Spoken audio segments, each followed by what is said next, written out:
2023년 12월 28일 오늘 또 오래간만에 공드림 TV 초대석 연재창 부회장님과 허심탄회한 이야기를 나누게 됐습니다. 그 2023년을 보내면서 많은 분들과 이 초대석에서 편안한 이야기들을 허심탄회한 이야기들을 좀 많이 나누고 싶었는데 여의치가 않았습니다. 적극적으로 좀 나와주시겠다는 분들도 많지 않았었고, 또 공드림 뉴스, 공드림 TV가 그런 장소와 시간, 그런 여건들을 준비하는데 좀 미흡한 점이 많았습니다. 반성하건대 내년 2024년 갑진년에는 또 4월에 총선이라는 이 지역사회, 대한민국을 흔들 중요한 이벤트도 있고 해서 여러 총선 후보자들 뿐만 아니라 시민들도 이 공드림 뉴스의 공드림 TV 초대석에서 함께 만나볼 수 있도록 시간을 좀 만들어 보도록 하겠습니다. 오늘은 오랜만에 만나는 연재창 의원님과 그 지난 2023년에 대한 그 의정활동에 대한 이야기, 그리고 또 최근에 큰 이슈가 되고 있는 육군단 부지 반환, 부천 시민에게 얼마나 유익한 그런 사건인지 다시 한번 점검해보는 그런 시간이 되겠습니다. 연재창 의원님 안녕하세요. 네, 반갑습니다. 네. 상당히 오래간만에 여러분들을 찾아뵙게 됐습니다. 이런 기회를 좀 자주 갖고 싶었는데 우리 대표님도 그렇고 저도 그렇고 좀 상황이 여의치 않다 보니까 이렇게 오래간만에 찾아뵙겠습니다. 네. 앞으로 이런 기회를 자주 만들어 주시면은 자주 찾아뵙겠다는 말씀 드리겠습니다. 네. 반갑습니다. 네. 그 연말이라서 여기저기 그 행사들이 많죠. 굉장히 많습니다. 좀 아까도 저기 허브 네. 아일랜드에서 네. 오신 것 같은데 네. 식사를 하셨어요? 예, 거기서 먹고 맛있게 먹고 예, 오셨습니까? 맛있게 먹고 왔습니다. 요즘 뭐 건강이나 이런 뭐 마음의 상태는 좀 어떠세요? 건강은 뭐 좋고요. 네. 좀 약간 이제 살이 찌는 것 같아가지고 네네. 운동도 잘 못하고 그래서 그게 걱정입니다. 네. 건강 유지 잘 하셔야지. 그 어제였죠? 그 마약 수사받았던 이선균 영화배우가 그런 극단적인 선택을 해서 좀 안타까움을 전했는데 거기에 대해서 뭐 하실 말씀 있으신가? 뭐 이제 죄가 있다 없다 여부를 떠나서 일단은 뭐 그분도 공인이고 또 예술계를 대표하는 인물이다 보니까 아마 그런 어떤 중압감, 네. 그다음 그런 부담을 많이 느꼈을 거라 저도 생각을 합니다. 네. 잘 버티고 이겨냈었어야 되는데 참 안타깝고, 하지만 그런 것들이 발생하기까지 하는 과정에서 좀 아쉬운 부분이 많이 있지 않나 생각이 듭니다. 피의사실 공표라든지 그렇죠. 아니면 이제 강압 수사라든지 뭐 이런 의심되는 여러 가지 정황들이 있기 때문에 오히려 유명인이란 그런 또 공인이란 이런 것들로 인해서 역차별을 받는 그런 사회적 구조가 좀 안타깝다는 생각을 들고요. 어쨌든 어떤 한 사람의 인생을 평가할 때는 좀 같은 잣대를 좀 들이댔으면 좋겠다는 생각이 들어요. 누구는 뭐 정치인이니까, 누구는 유명인이니까, 공인이니까, 그렇죠. 보다 조금은 평등한 그런 잣대를. 그래서 사실은 정치적으로 얘기하자면 보수와 진보가 차이 나는 게 그거거든요. 보수는 약간은 뭐 이 정도 성과는 인정이 되고, 같은 행동이나 같은 상황에서는 진보는 너희들은 더 엄격한 잣대를 들이대는, 그러다 보니까 상대적으로 진보 진영에 있는 사람들이 약간 평가를 절하받는 그런 상황이 또 있지 않나 하는 또 안타까운 생각이 듭니다. 네. 이성균 그에 대해서는 뭐 이 자리에서 더 거론하는 것이 그 고인이 된 분에게 또 신뢰가 될 수도 있고, 우리 마음속에 남는 영화 배우, 예전에 그 아이유와 같이 출연했었던 아저씨라는 드라마를 보면서 혼자 눈물을 펑펑 흘렸었던 그 기억이 이제 추억으로 남는다라는 좀 그런 생각을 가지면서 오늘 이야기를 시작해 보도록 하겠습니다. 네. 그 2023년 열심히 달려오셨는데 부회장님으로서 기억나는 의정활동이 있으면 몇 가지 소개시켜 주시죠. 뭐 이제 평소에 의정 활동이라는 거는 뭐 너무 다양한 쪽에서 하다 보니까 그렇죠. 특별히 기억에 남거나 아니면 내가 이거를 의정 활동을 했을 때 잘했다 이렇게 판단할 수 있는 거는 사실 많지 않습니다. 왜냐면 그게 일이라고 생각하니까 당연한 거라고 생각하고 했기 때문에 네. 그렇게 크게 제가 우리 구독자분이나 시민들한테 말할 부분은 없지만은 가장 기억에 남는 거는 아무래도 드론작전사령부가 창설되는데 반대했던 그런 활동들이 가장 기억에 남습니다. 특이 구성에서 네. 운영하셨었죠. 네. 그래서 김영기 의원하고 그 무더위였죠 그때. 네. 작년 더위에 1인 시위를 김영기 의원은 소굴에서 저는 서른동에서 이렇게 했던 것들이 가장 기억에 남고 그 이후에 강행 처리가 되다 보니까 우리가 시민들과 함께 그 시방공단 앞에서 집회를 했던 그런 기억들. 네. 창설하는 날. 네, 창설 1날 저희가 9월 1일 집회를 했던. 그래서 많은 주민들이 호응해 주시고 참여해 주셨던 그런 기억들이 가장 크게 남고 있습니다.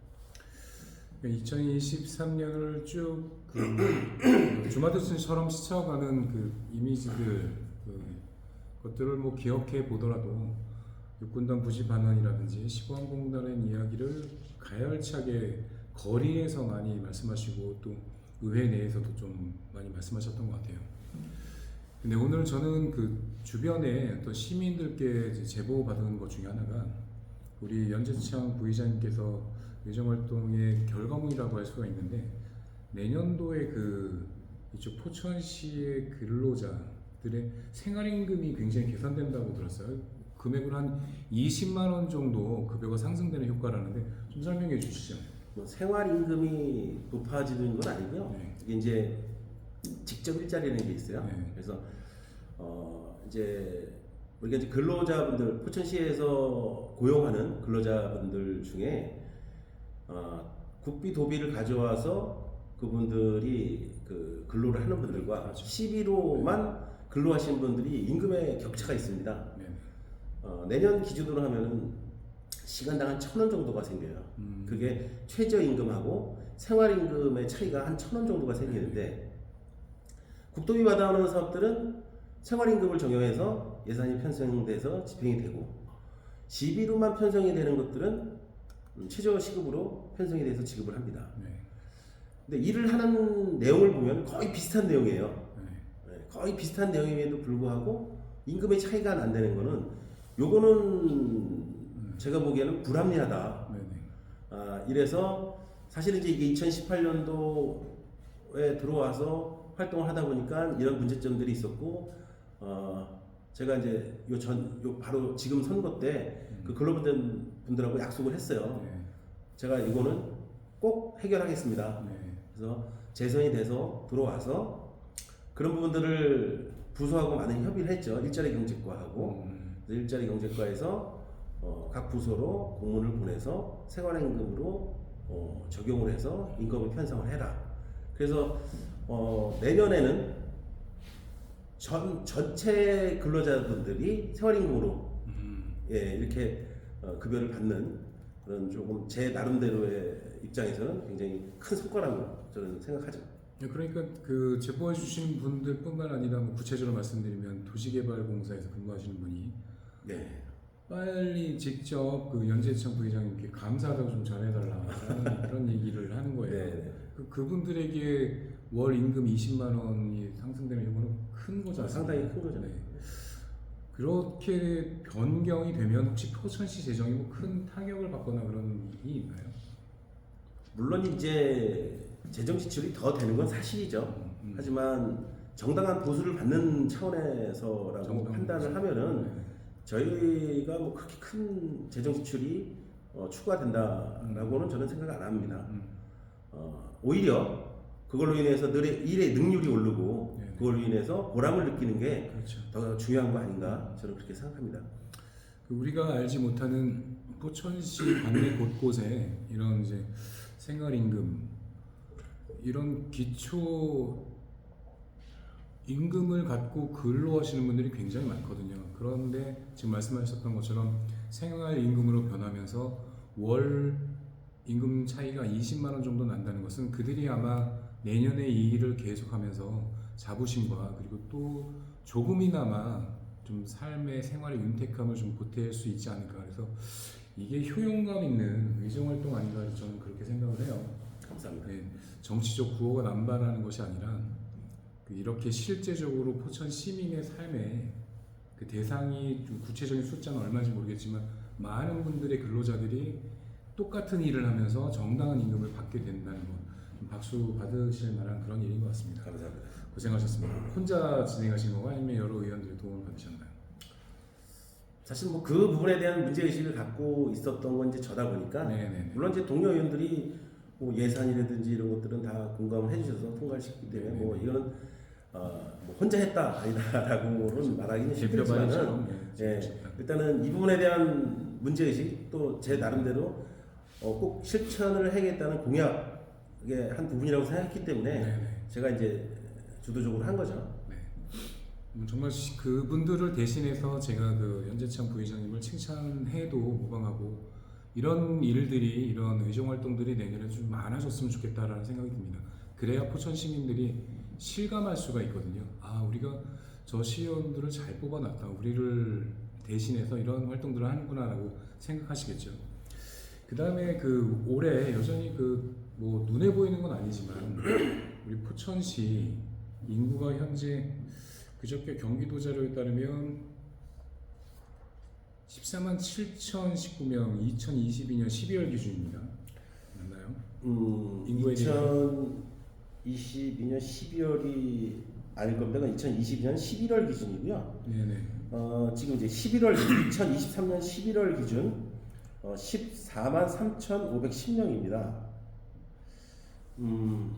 이게 매달 한 2,300명씩 줄어들고 있습니다. 지금 현재. 그래서 14만 3,510명. 네. 이게 이제 12월 지나고 내년 초쯤 되면은 14만 3천도 좀 무너지지 않을까 저는 그렇게 생각합니다. 심각하네요. 심각하죠. 네, 14만 3천. 이게 이제 2021년도 1월 달에 14만 7,393명이었는데 네. 그 12월 달 2021년 12월 달에 14만 8,939명으로 늘어났어요. 네. 그러다가 이제 2022년 되면서 점차 좀 또 줄어들기 시작해서 지금 14만 3,510명이 된 거죠. 뭐 파악한 어떤 원인 같은 게 있습니까? 이게 이제 변동이 생기는 게. 우리가 이제 지자체에서 인구 감소라는 부분을 너무 당연시 받아들이는 그런 부분들이 있어요. 왜냐하면 저출산, 고령화 이런 것들로 어떻게 보면은 포장하는 인구 감소를 어떻게 하면 정당화시키고 정당화시키는. 이거는 뭐 어쩔 수 없는 이걸로 치부하는 이런 조금 제가 느끼기에는 핑계일 뿐이고 또 그런 것들이 우리 지자체에서 만연한 거 아닌가. 뭐 포천뿐만 아니라 지금 인구가 줄어드는 도시에서 다 그렇게 생각하고 있어요. 근데 이거는 굉장히 잘못된 생각이라고 저는 생각해요. 제가 인근시를 비교해서 말씀을 드리면은 양주시 같은 경우는 올해 2만 1,000명이 늘어났습니다. 올해만. 포천 시민이 그쪽으로 옮겨갔겠네요. 그런 것들도 일부 네. 포함이 됐고 네. 2만 1,000명이 늘어났습니다. 올해만. 우리가 이제 포천시가 되는 시점에서 거의 인구가 양주시하고 비슷했어요. 네. 비슷한 똑같은 시기에 비슷한 인구로 시가 승격이 됐죠. 20년 전에요. 네, 그렇죠. 정확히 20년 네, 됐으니까. 그렇죠. 20년 전에 시가 승격이 됐는데 거기 계속 양주는 인구가 늘어나고 있어요. 늘어나고 있죠. 네. 지리적인 위치를 봐도 사실은 뭐 양주 저 안쪽, 왕정. 불광동 그쪽하고 다 있는 그쪽하고는 이제 가까이 있지만 인구가 많이 사는 도시로 따지면은 서울과 거리로 따지면은 양주보다는 포천이 더 유리한 조건일 수도 있습니다. 고속도로도 있고요. 네. 그럼에도 불구하고 양주의 배후 도시가 돼버리는 지금 상황인 거죠. 뭐 전철로 따지면은 의정부, 양주, 포천이 돼버리니까 우리는 오히려 양주의 배후 도시가 돼버렸어요. 네. 그러다 보니까 스스로 우리 자체적으로도 좀 좀 더 멀리 있다, 서울과 멀리 떨어져 있다는 그런 느낌이 들지만은 사실은 서울하고 아주 가까운 거리에 있는 겁니다. 지금 그럼에도 불구하고 왜 인구는 계속 빠져나갈까? 이거는 제가 보기에는 주거입니다. 주거 환경, 주거 환경, 어, 정주 환경이 뭐 정주 환경까지도 아니고 주거입니다. 주거. 없습니다. 아파트가 없어요. 의정부에서 분양할 아파트 많지 않습니까? 그러니까 이게 그만큼 오랜 동안 목말라 있었다는 거죠. 그리고 아파트 사업이라는 게 뭐 올해 시행한다고 해서 내년 뚝딱 되는 게 아니잖아요. 그렇죠. 그러다 보니까 이 주거가 없다 보니까 자꾸만 외부로 빠져나가게 돼 있어요. 눈을 돌린다. 예. 지금 포천이 공업도시라고 표현할 수도 있을 만큼 굉장히 공업화되고 있습니다. 밀선 8개에서는 관내 7,000개라고. 뭐 기업체 수로는 8,000개, 제조업 수로는 6,000개 이상 된다고 봐요. 지금 뭐 기회발전 특구도 유치한다고 그러고 굉장히 좋습니다. 근데 정치인들이 잘못한 게 대기업 이걸 유치겠다고 약속하신 분들은 거짓말입니다. 이거는 수도권 정복국대에 들어올 수가 없어요, 법상. 그런데 이거를 뭐 자꾸만 어필을 하고 이거를 어떤 공론화시키고 이걸로 뭐 자기 공약을 삼고 하는 것들은 사실은 잘못된 공약인 거죠. 어쨌든 포천에 들어올 수 있는 여건의 공장들이 있습니다. 굉장히 많이 들어가 있습니다, 포천에. 뭐 아까 말씀 제조업으로 치면 6,000개 이상 된다고 그러는데 경기도 북부에서 1인당 그러니까 지역 총생산 GRDP. 1인당 지역 총생산을 보면은 경기 북부에서 1위라 그래요. 그렇죠. 네, 경기 북부에서 1위라고. 아마 경기도권에서 한 7위라고 얘기를 하더라고요. 그다음 국세를 내는 게 포천시에서 국세를 내는 게 1조 1,000억이라 그래요. 굉장히 산업화된 그런 도시죠. 네. 산업화는 계속 되고 있습니다. 그렇죠. 인구는 계속 떨어져요. 근데 이게 과연 산업화가 된다고 인구가 늘어날 것이냐? 직장이 있는데 직장 근처에 주거가 없는 거예요. 그렇죠. 네. 네. 결국은 인구를 늘리려면은 주거를 더 많이 확보를 해야 된다. 그래야지만 피치 못해 나가시는 분도 있어요. 왜 나가냐? 이사 갈래도 갈 데가 없어요. 포천 내에서. 네. 그런 분들이 많이 이사를 가세요. 또 이사를 나가보면 또 좋아요. 약수 같은 데 가보면 환경이 너무 좋습니다. 그러니까 다시 들어올 생각 안 하죠. 그런 뭐 악순환도 계속 반복되고 가장 시급한 거는 포천에 뭐 기업을 유치하고 뭐 이런 거 다 좋아요. 하지만 그거보다 더 시급한 거는 주거를 빨리 확보해야 된다. 그게 가장 시급하다. 근데 주거에 대한 공약이라든지 아니면 어떤 실적 아니면 실질적으로 추진되고 있는 것들이 그렇게 눈에 띄지 않아요. 그렇죠. 400세대, 500세대, 600세대, 700세대를 이렇게 짓는 거는 큰 도움이 안 된다 이거는 사실은. 왜냐면 그 내부적으로 움직이는 요 안에서 움직이는 그런 상황이기 때문에 큰 도움이 안 돼요. 그 대단히 2,000세대, 3,000세대, 5,000세대 이런 주거 형태를 만들어야지만 외부에서 들어오고 가장 또 중요한 거는 싸게 공급해야 되는데 지금 원체 고물가고 건축 비용이 올라가다 보니까 땅에서 어느 정도 세이브가 돼야 돼요. 그러기 위해서는 행정적인 지원 이런 것들이 절실하죠. 근데 포천에서는 그런 것들이 과연 이루어지고 있나 좀 이제 반문하고 싶어요. 왜냐하면 이 아파트를 짓겠다 시행하시는 분들이 돈 벌러 들어오는 분들이에요. 그걸 생각해 보면 안 돼요. 그렇죠. 그럼 수익이 네, 그분들이 투자를 하고 돈을 벌어서 나가려고 들어오시는 분들이고 그분들이 여기서 돈을 많이 벌어야 되는 건 뭐냐면 돈을 많이 벌어야지만 외부에서 인구 유입이 되는 거예요. 근데 그거를 마치 시장경제 논리잖아요. 그걸 마치 뭐 색안경을 끼고 와가지고 뭐 투기꾼 아니면 뭐 이런 식으로 바라보면 안 된다는 거죠. 이런 것들이 많이 이루어져야지만 공직사회도 경험들을 가지고 계속 행정 처리를 빨리빨리 할 수 있는데 딱 들어오면은 컵부터 나고 이런 대규모 개발 들어오면 컵부터 나고 뭐 그런 것들이 있다 보니까 몇 년 전에 그 내리 내촌 내리가 무슨 대장동과 그렇죠. 안동대가 그런 것들로 인해서 굉장히 위축돼 있는 네. 그런 것 같고요. 며칠 전에 언론을 통해서 봤어요. 국회의원 모 후보가 가장 먼저 한 곳이 LH 본사를 가서 LH 사장을 만나서 공공이익지구 택지 개발 사업에 빠른 보상 이런 것들을 요구하고 했던 후보가 있더라고요. 포천 후보 중에. 네. 아, 이게 2018년 12월에 지구 지정이 되고 2022년 9월에 고시가 됐어요. 네. 근데도 아직까지 보상이 제대로 이루어지지 않고 보상이 이루어져야지만 그 다음 시행을 하고 그러니까 원래 24년부터 올해 그러니까 내년부터 이게 이제 착공을 들어가야 되는데 지금 아직도 보상도 이루어지지 않고 계획이 없다는 거죠. 사실 정치권에서 해야 될 일은 저는 그렇다고 봐요. 계획되어 있는 거를 더 빨리 진행할 수 있게끔. 그러네요. 지금 시급한 게 아까 말씀드린 주거라고 말씀드렸잖아요. 그렇죠. 지금 계획되어 있는 주거 단지가 있단 말이에요. 그러면 이거를 정치적으로 어떤 방법을 써더라도 예산 확보해서 이걸 빨리 보상해주고 그다음 하루 빨리 이거를 착공할 수 있게끔 우리가 뭐 정부를 통해서든 LH를 통해서든 계속 매달리고 이거를 독촉해야지 되는 상황 아닌가. 지금 뭐 어떤 산업을 지금 가져오자 뭐 불투명한 거 아닙니까 이거는? 그렇죠. 확정할 수 없는 네. 문제지.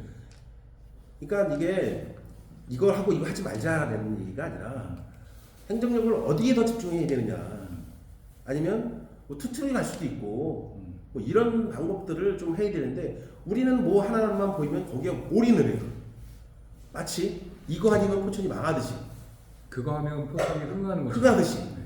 하지만 어떤 소리죠? 십몇 년 됐습니다 지금. 고모리에 보세요. 고모리가 그때 경기도에서 우리 고모리를 유치할 때 시민과 집행부와 정치권이 정말 혼연일체가 됐어요. 네네. 혼연일체가 돼서 그걸 유치해 왔습니다. 경기도에. 난리가 났었죠. 그때 뭐 이거 하나로 포천이 천지가 개벽할 것처럼. 그렇죠. 지금 첩석도 못 두고 있어요. 지금 사업을 하려는 시행자도 없어요. 이런 것들이 저는 굉장히 우려스럽다. 정치 논리로 이런 것들을 그러니까 뭐 정치 논리로 갈 부분이 있고 그렇지 않고 지역의 어떤 지역 개발, 지역 발전을 위해서 갈 부분인데 이거를 같이 혼용하면 안 된다는 생각이 드는 거예요. 그렇게 구호로만 그친 대단히 사업들, 그 도시 발전을 위한 계획들이 너무 많잖아요. 그러니까 시민들도 지치고 이제 또 새로운 걸 막 꺼내놔야 되는데 여전히 내년에 그 전철 착공이 되면 포천이 어마어마한 도시가 되는 겁니까? 그것도 사실은 물론 이제 전철이 있음으로 해서 앞으로 미래의 포천이 더 발전할 가능성은 갖고 있는 내재되어 있는 거지만은 인프라 중 하나로. 그렇죠. 전철로 인해서 인구가 늘어날 거라는 희망은 사실 지금 갖기는 좀 힘들다고 봐요. 네. 왜냐하면 전철에는 교통수단이에요. 그렇죠. 얼마만큼 편하게 빨리 가느냐 문제거든요. 근데 저게 결국엔 어디까지 가냐면 의정부를 간다고 보시면은 어찌 의정부를 갈 거 아닙니까? 그렇죠. 양주에서 환승에서 의정부 가든 아니면은 그 도봉산을 가든. 네. 근데 이걸 보면은 버스를 타고 의정부역을 가는 게 더 빠를 수도 있어요. 그게 더 빠르죠. 네. 귀찮지 않고 빨 수 있단 말이죠. 갈아타지 않고. 네. 그러면은 이동수단으로 우리 대표님은 뭘로 선택을 하실 것 같아요? 일단 이제 새 전철이니까 새 전철을 이제 한번 생각해보고. 그러니까 그건 이제 시간 여유를 충분히 더 해야 되겠죠. 한두 번 뭐 이렇게 호기심에 아니면은 뭐 탈 수도 있죠. 하지만 결과적으로 보면은 그렇게 활용도가 높진 않을 거다. 그만큼 우리 시에 대한 재정 부담은 더 늘어날 것이다. 1년에 한 200억에서 300억 정도는 우리가 비용 부담을 해줘야 된다.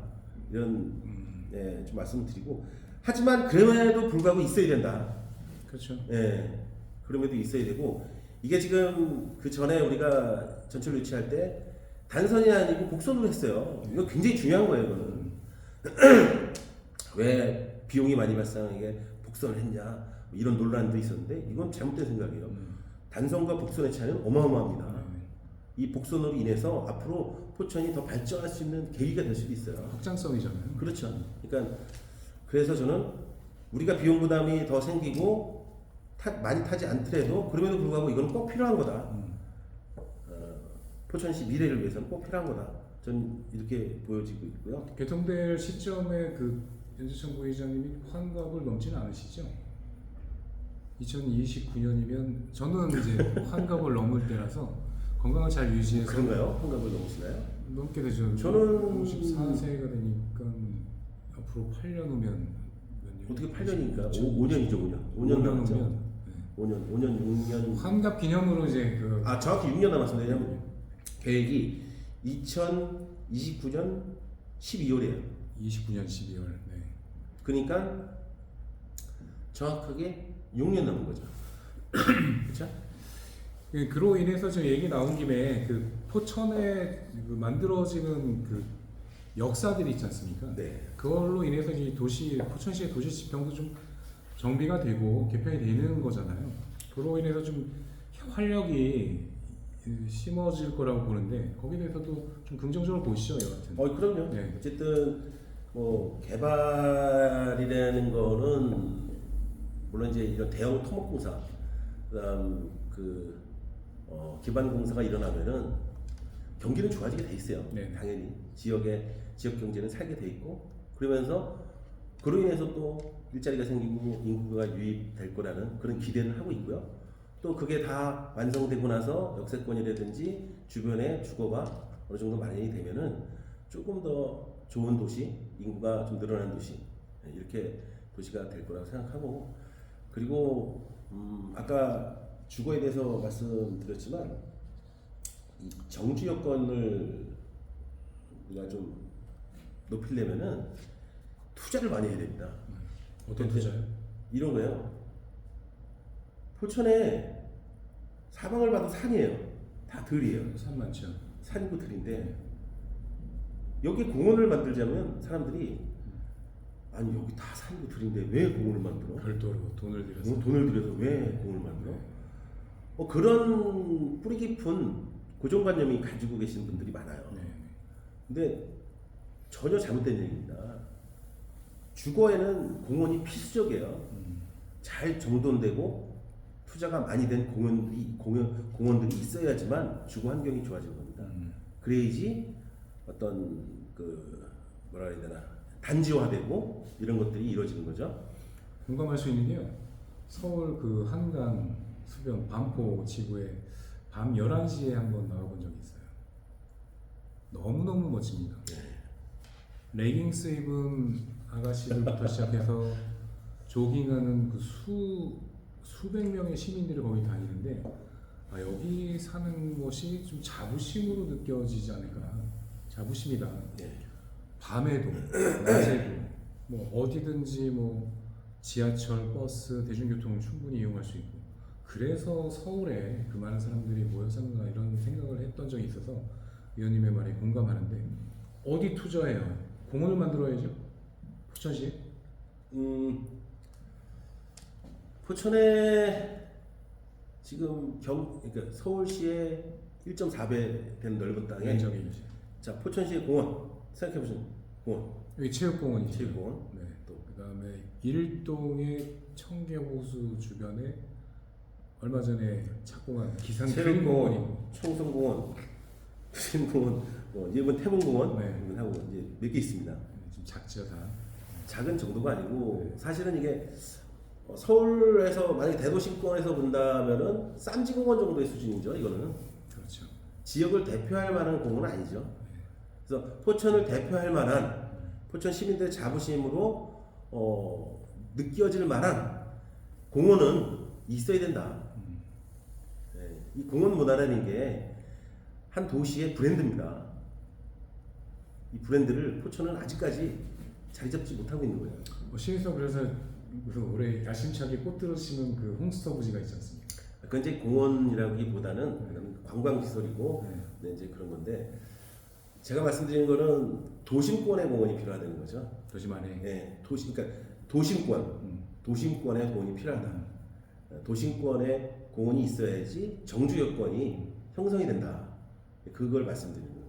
어디가 그런 데가 있어요? 뭐 저는 개인적으로 어디 이제 이렇게 검토하고 생각하는 것들이 있어요. 근데 그건 이제 포천시의 체육 시설을 좀 집합시키고, 그다음 공원도 만들고, 그다음 공공 청사도 그쪽으로 일부 옮기고 하는 대규모의 그런 그 공원과 체육 시설과 그런 공공 시설을 같이 할 수 있는 그런 것들을 좀 구상을 하고 있습니다. 그래서 그거를 체육 시설을 옮기면서 생기는 빈 부지를 뭐 주거용지로 매각을 해서 일부 그거를 충당하고 하면은 저는 뭐 그다음 체육시설 옮기는 부분은 국비라든지 도비를 좀 유치해서 하고 하면은 저는 충분히 그게 가능성이 있다고 생각하고 지금 이게 사실은 포천이 아직 개발이 안 됐기 때문에 우리가 이런 공원이라든지 이런 여러 가지 체육시설인데 옮기기 좋다. 네. 적기다라고 얘기하는 게 아직까지는 땅값이 싸요. 포천이. 예. 그러니까 그런 것들을 지금 우리가 미래를 위해서 준비하지 않으면은 네. 향후 10년, 20년 후에는 아무것도 못하는 거죠. 왜냐? 재정이 없으니까요. 공원 하나 만들려는데 한 5천억 들어간다고 생각해 보세요. 그래서 민간 사업자들이 아파트 짓는데 공공기여를 하고 이렇게 하라고 강요하고 해서 그런 것들이 만드는 게 그래서 대장도 그렇게 나온 거 아닙니까?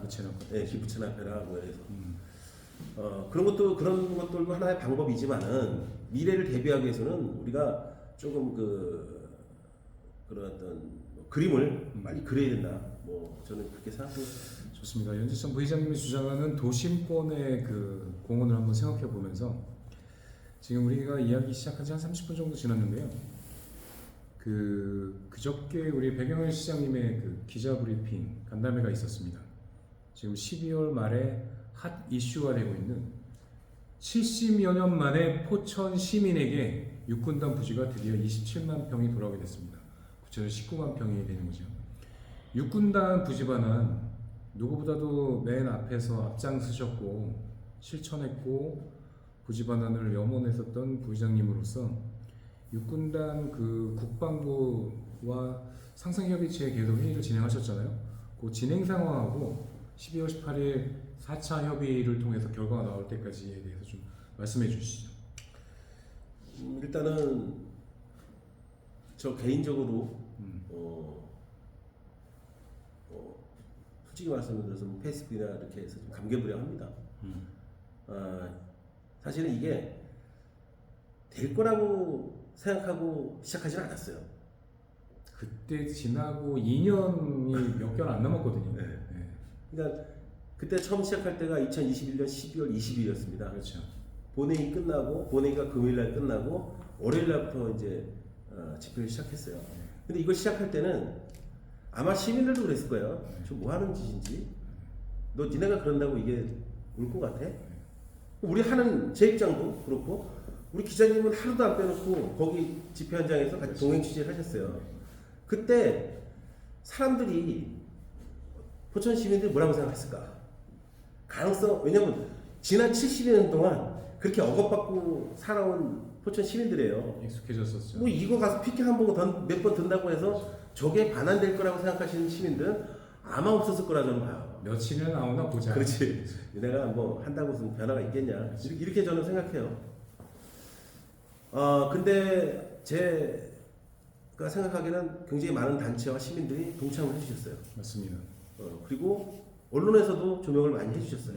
여러 기자님들 오셨죠. 네. 그래서 이런 것들이 계속 이슈화되고 하니까 응원해주는 분들도 많이 생기고 그러다 보니까 이제 그때 당시에 박용국 시장이 국무총리실에다가 이런 민원을 놓으면서 그러니까 이게 뭐 단계라는 게 있으니까 이런 것들을 협의하기 위한 상생협의체를 제안을 했고 그런 것들이 또 국방부에서 제가 직접 갔으니까요. 저하고 이제 박용국 시장하고 이철희 위원장님하고 송상국 의원하고 넷이서 갔어요. 넷이서 갔을 때 국무총실에 들어가서 정세균 총리, 아니 김부겸 총리죠. 김부겸 총리, 김부겸 총리님이 그걸 이렇게 보고 뭐 또 박용희 시장님하고 또 잘 아는 사이더라고요. 그래서 그런 것들을 이렇게 보고 근데 이게 국무총리실에서 근데 이 부분을 바로 컨트롤할 수 있는 부분은 아니까 바로 국방부에다가 국방부 장관한테 지시라고 국방부 장관은 국방부 차관한테 지시를 해서 국방부 차관이 직접 챙기는 그런 상황까지 벌어진 거예요. 그래서 상생협의체 그러니까 저희도 뭔가를 요구할 때 테이블이 있어야 될 거 아니야? 그렇죠. 그 테이블을 만들기 위한 첫 번째가 상생협의체예요. 그 상생협의체를 제안했는데 바로 아주 빨리 여기 이제 제가 자료를 갖고 있지만 2022년 1월 14일 날